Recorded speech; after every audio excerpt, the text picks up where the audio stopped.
Un saludo para todos. Desde el equipo de investigaciones económicas de Corfi Colombiana queremos conversar un poco sobre los resultados de la balanza de pagos del primer trimestre del 2023 en Colombia y un comparativo del balance de cuenta corriente con sus pares regionales.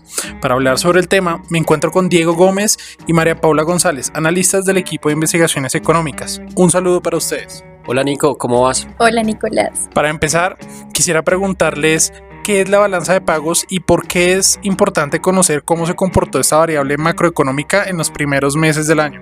Bueno Nico, la balanza de pagos es importante para la economía de un país porque básicamente nos explica la situación comercial y financiera de este frente al resto del mundo. Históricamente, esta relación de Colombia con el resto del mundo ha sido deficitaria y esto nos ha pasado factura como economía porque cuando los inversionistas miran en qué país invertir, justamente tienen en cuenta que esa economía sea relativamente juiciosa en términos externos y también fiscales. Luego, esta vulnerabilidad contribuye a que nuestros activos financieros se desvaloricen o que sufran de alta volatilidad, como lo hemos observado con el peso colombiano, por ejemplo. En relación a eso, ¿cómo salieron las cifras en el primer trimestre del año? Bueno Nico, lo primero es decir que las cifras fueron muy positivas, mejores de lo que esperaba el consenso de analistas. Recordemos que la balanza de pagos se divide en la cuenta corriente y la cuenta financiera, y en ambas hubo resultados muy buenos. La inversión extranjera directa, que hace parte de la cuenta financiera, por ejemplo, y que es inversión sobre todo de largo plazo de los extranjeros en nuestra economía, aumentó por segundo trimestre consecutivo, y sectores como el petrolero y de minería, que se han visto fuertemente afectados por la incertidumbre que hay en torno a la concesión de nuevos contratos de exploración y por ejemplo también la alta carga tributaria que recaerá en el sector desde este año, demostró resiliencia en este primer cuarto del año y atrajo un poco más del 30% de estos flujos. Es más, la razón entre la IED, que es como se le conoce a la inversión extranjera directa, sobre el déficit en cuenta corriente fue del 125%, que es algo muy positivo porque emite la señal de que el país es capaz de financiar su desbalance externo. Muy bueno. Y sobre la otra parte de la balanza de pagos, la cuenta corriente, ¿qué nos dicen las cifras? El déficit en cuenta corriente se redujo a su nivel más bajo en 2 años y representó cerca del 4.2% del PIB. Y aquí vimos dos factores principales que contribuyeron a la reducción del déficit. Primero, menores compras externas y segundo, unas remesas que continúan consolidándose como una fuente de divisas importante para el país. Sobre la caída en las compras externas, hay que mencionar que contribuyó a que tanto el desbalance comercial de bienes como el de servicios se redujera. Por un lado, en la balanza de bienes vimos que aunque las importaciones y exportaciones ambas cayeron frente a los valores del primer trimestre del año pasado, las importaciones se redujeron en una mayor proporción en un contexto de menor crecimiento económico.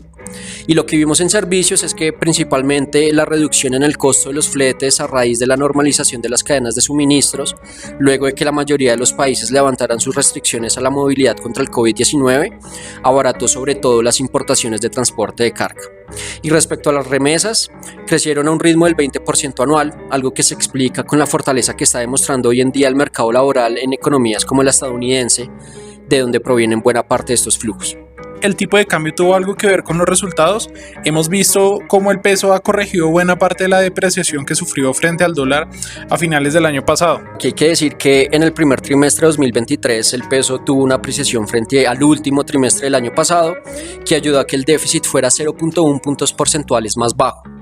Sin embargo, frente al primer trimestre del año pasado, la depreciación acumulada del peso fue cerca del 21%, mucho más alta que la de cualquier otra moneda principal en la región, luego de haberse mantenido estable el tipo de cambio frente al primer trimestre de 2022, el déficit en cuenta corriente hubiera sido 0.17 puntos porcentuales inferior al observado, es decir, no estaríamos hablando de un déficit del 4.2% del PIB, sino del 3.5%. Es muy interesante lo que nos cuenta sobre el resultado del balance externo en Colombia. Ahora sí me gustaría preguntarles si estos factores que incidieron en el resultado de Colombia fueron características que compartió con otros países de la región.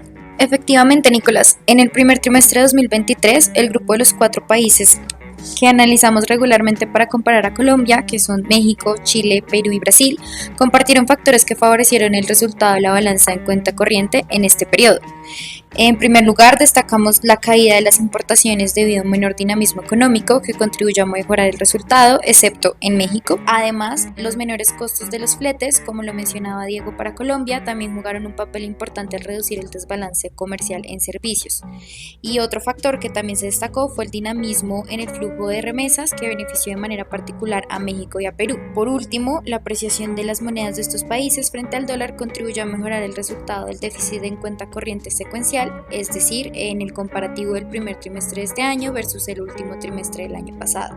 Qué interesante lo que nos cuentas. Yo sí quisiera preguntarte qué factores se destacaron al comparar el balance en cuenta corriente del primer trimestre de este año frente al primer trimestre del año pasado. Bueno, Nico, algunos factores que destacamos son, por un lado, el sólido comportamiento de la balanza comercial de bienes en Brasil, que alcanzó un superávit del 2,5% del PIB en el primer trimestre de este año, gracias al incremento en la cantidad de exportaciones, sobre todo de maíz, soya y aceite, en medio de una fuerte demanda de China. Otro de los factores es el aumento del superávit comercial de bienes en Chile, en parte por un aumento del valor de las exportaciones de litio que duplicaron su participación en la canasta exportadora del país suramericano. Y finalmente, otro aspecto a considerar es el resultado de las rentas factoriales, que en Brasil y México exhibió un deterioro por un mayor egreso de utilidades y pago de intereses. Además, Perú fue el único país entre los 5 en percibir una disminución del déficit de rentas factoriales, ya que las utilidades de las empresas con inversión extranjera directa en el país se contrajeron debido a menores precios de los commodities de exportación y también a interrupciones del curso normal de las operaciones en medio de las protestas que se llevaron a cabo en los primeros meses de este año. Perfecto, muy interesante lo que nos acabas de contar y quisiera preguntarte algo más que quieras agregar. Bueno, Nico, es importante tener en cuenta que el déficit en cuenta corriente como un porcentaje del PIB de Chile y Colombia era muy similar hace un año y en este trimestre vimos una mejoría notable en el resultado chileno. En particular, en el primer trimestre de 2022, el déficit en cuenta corriente de Colombia se ubicaba en 6,2% del PIB y se redujo a 4,2% del PIB en el primer trimestre de este año, mientras que en Chile vimos que el déficit en cuenta corriente hace un año se situaba en 6,9% del PIB y pasó a registrar un superávit de 0,9% del PIB en el primer trimestre de este año. Lo que podríamos destacar de este resultado es que las diferencias entre estos países reflejan en gran medida la evolución dispar de la balanza comercial de bienes. Mientras que en Chile las exportaciones siguieron creciendo, en Colombia vimos una caída de las exportaciones. Además, con respecto a la depreciación observada, en los dos países se percibió un efecto heterogéneo. Mientras en Colombia, como lo mencionaba Diego, el aumento del tipo de cambio entre el primer trimestre de 2022 y el primer trimestre de este año expandió el déficit en cuenta corriente en 0,7 puntos porcentuales del PIB. En Chile, el tipo de cambio aumentó solo 0,4% en este mismo periodo y no tuvo un impacto significativo sobre el resultado del trimestre. Muchas gracias, Diego y María Paula, por el espacio.